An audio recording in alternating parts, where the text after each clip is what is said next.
Hi everyone. Today I'm tuning into Scotland and I'm going to have an interview with a fellow entrepreneur, Joe Elliot, and he's going to tell us a little bit about how he made $2,000 in as little as 24 hours. So please tune in and have fun. Are you thinking of becoming an entrepreneur, but you're not exactly sure if that is for you? Or you have tried a few times, but you have failed? Or maybe you are currently on your journey, but you're not exactly sure you're taking the right path and if you're doing the right things? Follow along on this podcast where I will be sharing my entrepreneurial journey with you all. I will be sharing my successes, my failures, and also my challenges. The best part is I will also be interviewing fellow entrepreneurs that will be sharing their stories and their successes. This is my podcast, Entrepreneurial Journey, and I am Joy Nicholson. Hi everyone. As you guys know, I have started my podcast to share my entrepreneurial journey with all of you. And I thought, what better way to do this but to have interviews with people that are also on their own entrepreneurial journey. And today I want to welcome Joe. Joe is from Scotland and he is an established entrepreneur. Hi, Joe. Hi there, Joy. How you doing? I'm very well, thank you. How are you doing? Yeah, great. Just enjoying the weather. It's been lovely over here in Scotland for a change. Usually we get the rainy, cold weather, but it's been lovely and sunny for the last week, so enjoying it. That's awesome. That's fantastic. We're heading into winter, so it's getting a little bit chilly, I must admit.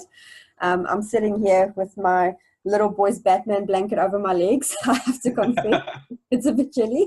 So firstly, I just want to say thank you very much for agreeing to have this interview with me. I really appreciate that. And no problem at all.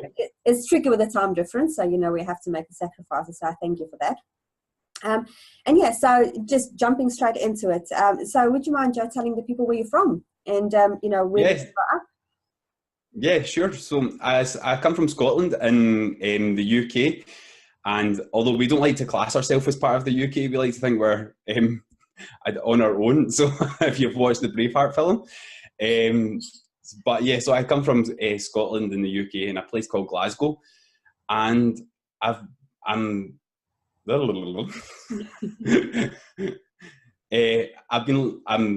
forgot what I was going to say, Joy, sorry. You're all right. I come from Glasgow and it's lovely, but like I says, we get filled with rain all the time, but we've been enjoying the sunshine for the last week.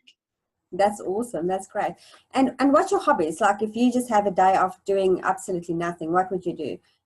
Would you go out? Would you take a walk? What's your pastime? What's your favorite thing to do? I'm a bit of a geek, so I tend to geek out on this sort of stuff. Like this is my hobby as well. But yeah, I like to go. I love going hill walking. And we're blessed with that in Scotland. We have got mountains all over the place.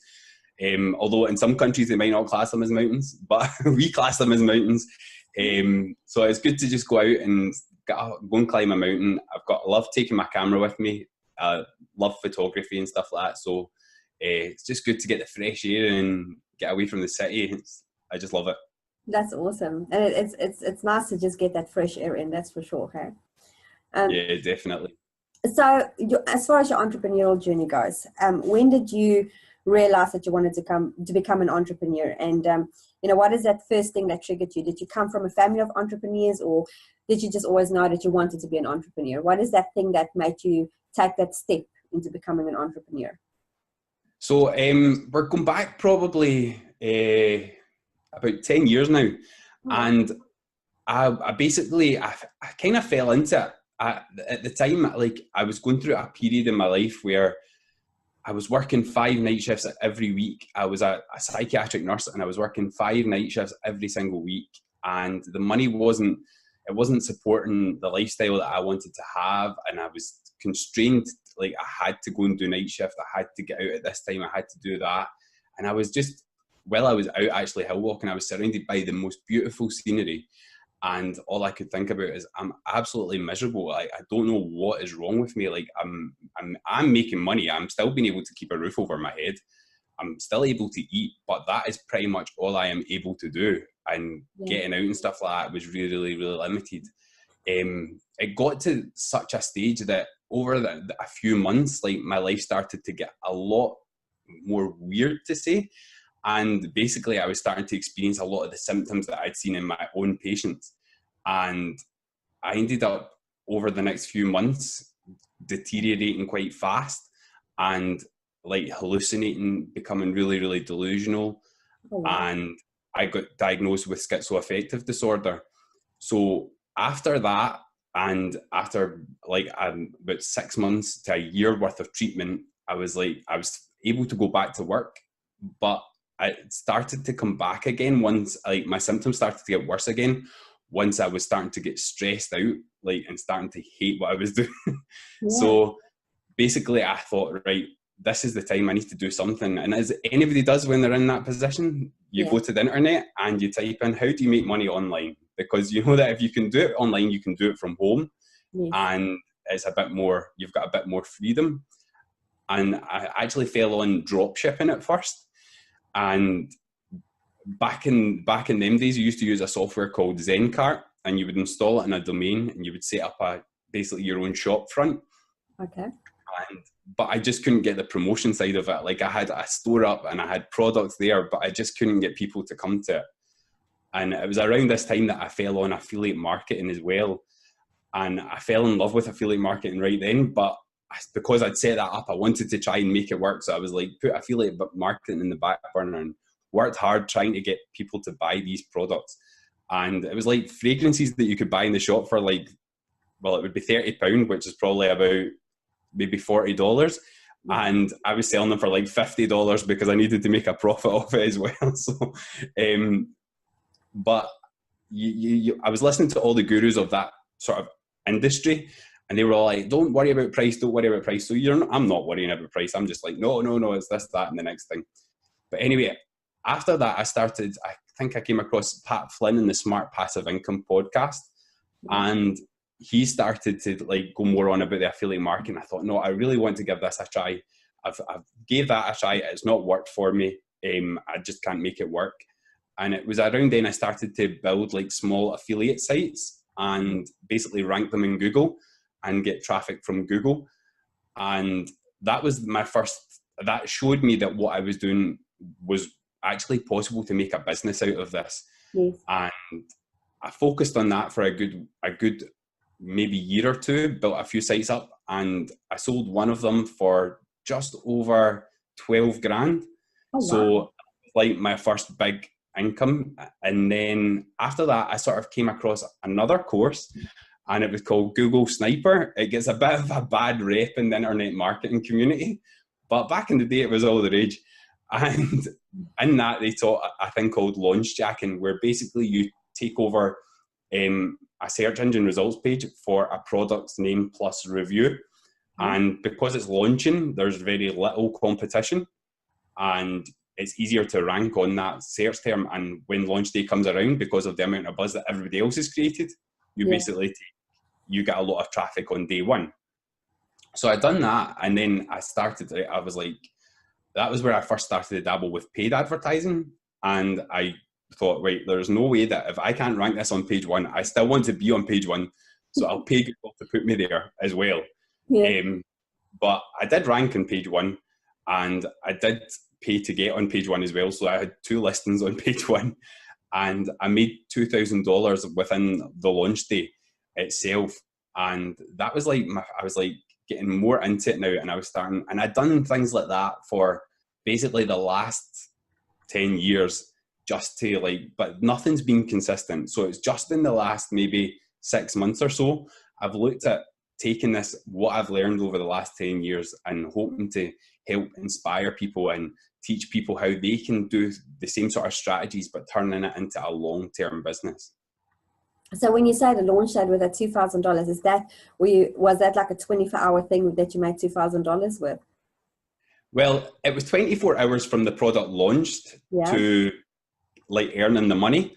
But obviously in the post, the pre-work, obviously you're designing like a website around this term, you're creating content, you're doing a little bit of work before it. But yeah, when the product launched, it was about 24 hours to make that money. Yeah. That's pretty impressive, because, you know, sometimes people take like 3-4 months to make that type of money when they start out. So that's really, really awesome. That's really, really cool. It's the thing with launch jacking is like, a lot of people, and myself included, the last, like when I was doing it, like you're not doing it the most ethical way. You're kind of ranking, and your reviews, you're more trying to get the keyword to rank rather than giving any sort of a value. Yeah. I've got better over the last few years because I've started to learn more about search engine optimization, but I know a lot of people that still do that. They do it the wrong way. And the last one that I done, where I actually made like nearly 25 grand from the whole launch. And from that, it was actually a 3-month period I devoted to it. And I built up my own buzz around the product, built my own buzz around everything. And I actually, because I'd built my own buzz, built my own list and everything, it was a lot more successful than any of the other ones that I've done. And that was just doing things a bit more ethically and stuff like that. And that's how I want to teach people to do it nowadays. Yes. That's pretty impressive. That's a lot of money that you've made with those type of things. And that's really, really, really awesome. So then what do you currently, okay, so now you've talked a little bit about, all of those things. So, and you talked about how you got your idea and your concept for your business. So what are you currently doing now? What is your biggest business right now that you're focusing on? What is your big aha thing that you're doing at the moment? So right now we've kind of went back to like day one again because I'm wanting to make things more of a long-term business. And obviously now I'm going more into, I want to train people and teach people and give people back what I've learned. So I've kind of went back to day one. So we've went using the methods that I teach. I've got my YouTube channel set up and I'm putting content out there. Although the moment it's been a bit slow just with creating all the courses and stuff that I'm doing as well. And so, but basically I've got a YouTube channel to bring me traffic. I'm going to be doing a lot of stuff on Facebook groups.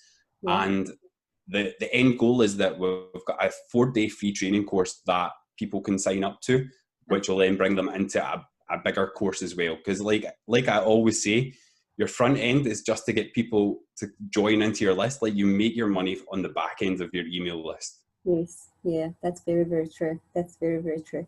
And so you're saying you're using YouTube and so on. So how do you advertise on that? If you're using YouTube for your videos and stuff, how do you drive the traffic to your channels if you're using your Facebook and your YouTube? So what type of traffic do you use? So all my traffic, well, about 90% of my traffic's organic. I don't really pay for traffic. The only time like I would maybe pay for traffic if I was split testing a landing page or something, and I want results quite quickly because I want to see what headlines or whatever's working. Yeah. But on the whole, I tend to focus just on free traffic. So for YouTube, like the YouTube algorithm, once you start giving it data, it does tend to push your videos once you've got decent content on it. Yeah. And at the moment, I've only got 200 subscribers, but I'm usually averaging about 50 to 100 video views pretty quickly from that. Yeah. And since I started bringing in Facebook and stuff like that, hopefully we'll see the video views initially going up, because with YouTube, it's all about that first 24 hours. The more views you get in that first 24 hours will determine how well you do that video does in the long term. So that's just one of the small pieces of the algorithm, but that is it does weigh a lot. So yeah, so hopefully with bringing Facebook in and starting to build more of a community there. And I always talk about with traffic, you need a community platform, a content platform, and then the big goal is to build your email list.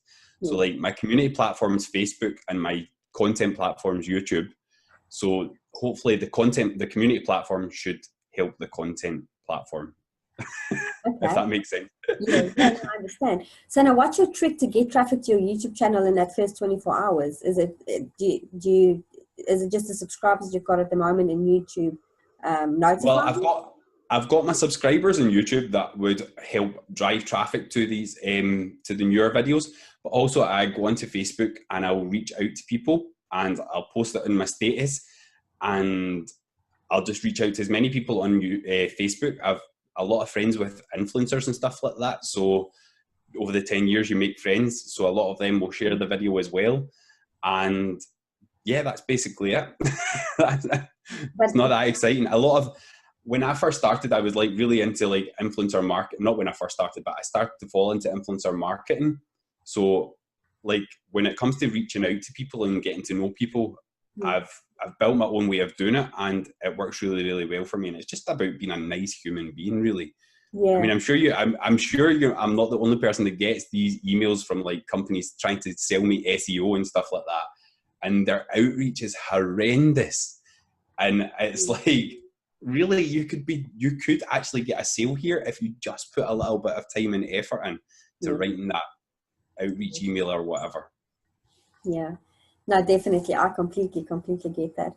And this is, like you doing your organic traffic is a good example, because I don't know about you, but I get the question quite a lot where people, when you start out, they think that they need this massive advertising budget, and you don't really need that. It's nice to have some cash to put into ads, but if you broke when you start out, you don't necessarily need that.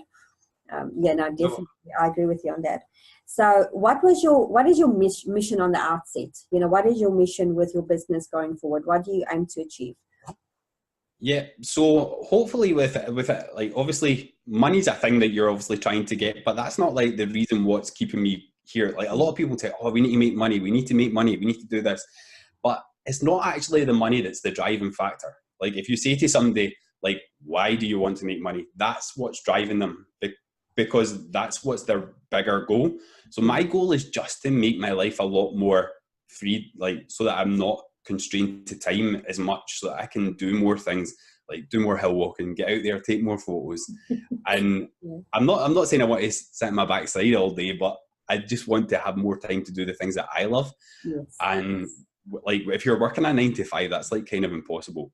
Yeah. So I wanted to like help other people be able to live this lifestyle as well. And the thing that's really driving me is that, like, through all my time when I was not well and stuff like that, growing up, my mum and dad have been my rock, and they're getting older. They're not like, they're both retired. So I would like to be able to help them just pay off whatever they need to pay off and be able to just live a bit more freer for the last, like, however long they're here for. Yeah. Well, that's what's driving me, driving my business forward. But I think when you're doing this, like, you need to look past that, I want to make money online, because yes, you might want to make money online, but that's not the reason that's driving you to actually doing what you're doing.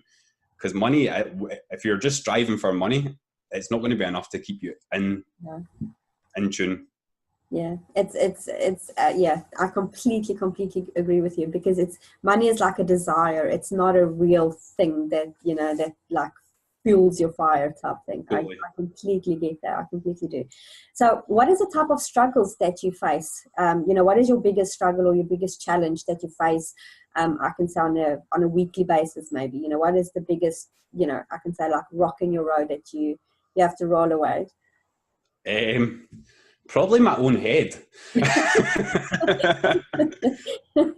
I mean, like, I think I've got a attention deficit disorder as well in there, because, like, trying to stay focused on something for me is really, really hard. I've like got 100 things going on all the time, and no matter how much I try and strip back, I strip them back, and then I'm like, yeah, and then I'll add on another 100 things on top of it, and I'm like, oh. Then I strip them all back, and then more things pile on. So it's more, I need to really, really work hard to focus what I'm actually doing. And once I start to focus, like, beautiful things happen. But until I can find that focus, my head's like, you need to do this. Did you try this? What about this? It's really, really hard for me to stay focused. I'm like the epiphany of shiny object syndrome. You know what? You are not alone. You and hundreds of thousands of other entrepreneurs, me included, have that problem. So don't feel alone. I actually have a friend that started the Squirrel Journal, which is a really good book. I haven't read it apparently, but he recommends it. So I think me and you must get a hold of one of those copies, and that will fix our brains, I'm sure. It's apparently a challenge where for 30 days it teaches you how to focus. So, and I think I need that. I think focus is one of the big things. Like, I think mindset in total, like, you can know all the strategies and stuff like that, but you need to be working on your own mind as well, because it is a big thing. And if you don't have your mind, then you can't do the strategies that are involved. So it's good to just always, I think another one that a book that I'm reading just now is Free to Focus by Michael Hyatt. Okay. free to focus. I don't know why I had to think of that. He's like not like a small guy. Michael Hyatt, Free to Focus it's called, and it's a fantastic book, and the strategies that he teaches in that just to help you drill down on what you're doing, it is amazing. Oh, okay. Well, there you go, audience. That's a good one. We have to remember that one because, yeah. And, you know, even if you're not even an entrepreneur, you know, it's like a daily struggle for a lot of people. And, you know, even if you think you want to become an entrepreneur, that's like a good thing to you know, to start with as well. Yeah, so, totally. So you said, no, obviously, you know, you want to help your parents to, you know, to be a bit financially free. And that's one of the reasons that, you know, you're doing what you're doing. And is that like your only driving factor to your, you know, your drive? Is there anything else that's driving you to be successful? I'd say that's the big overarching thing that's making me want to push forward. I want to be able to live a more free lifestyle as well. I don't want to be constrained to a day job or anything like that. And I think freedom and probably that is what is keeping me going throughout all of this, because I just don't want the stress to boil up again. Obviously I'm on consistent medication. I go and see a therapist and stuff like that, but I don't want anything to crumble again, because it was a horrible time in my life, and I'm just glad to be out of it now. And yes, I have relapsed in the past, but it's usually due to excess stress, and I don't want to stress myself out in that way. So I think more freedom and like help my parents and stuff like that, and then in the long run that will help with stress as well. So yeah, no, definitely. And that's a beauty of being an entrepreneur, because you work hard in the beginning, but then you can really just, you know, relax a little bit more than normal people would. That has a 9 to 5. You definitely can. And what do you attribute to success? Well, are you talking about metrics here, or obviously financially? I would like to be earning 6 figures, but my overarching goal is to earn about 7 figures.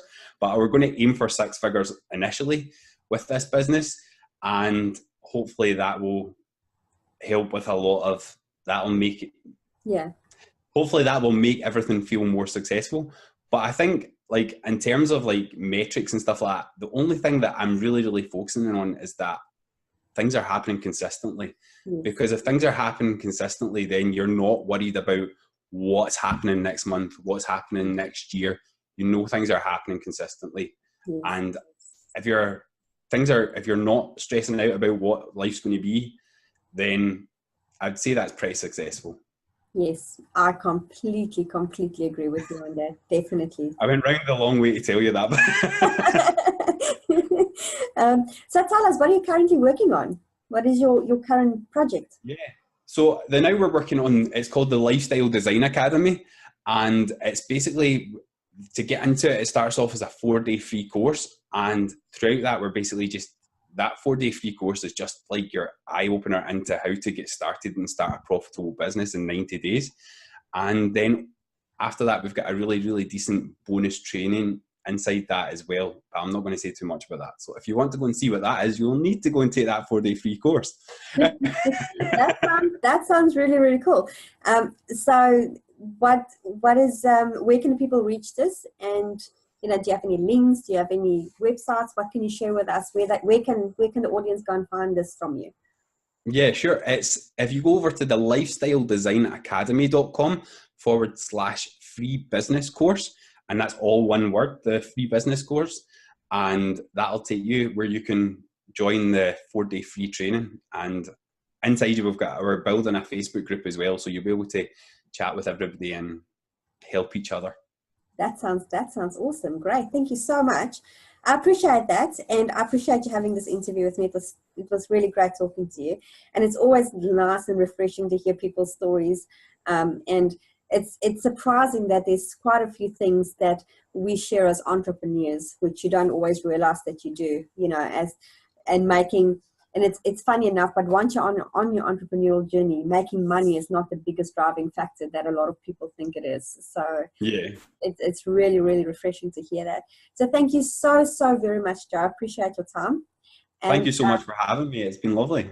And I wish you all the success, and we will drop links at the end. Of this, we will drop links, and you guys can go and click on Joe's course. And hope you guys enjoy that.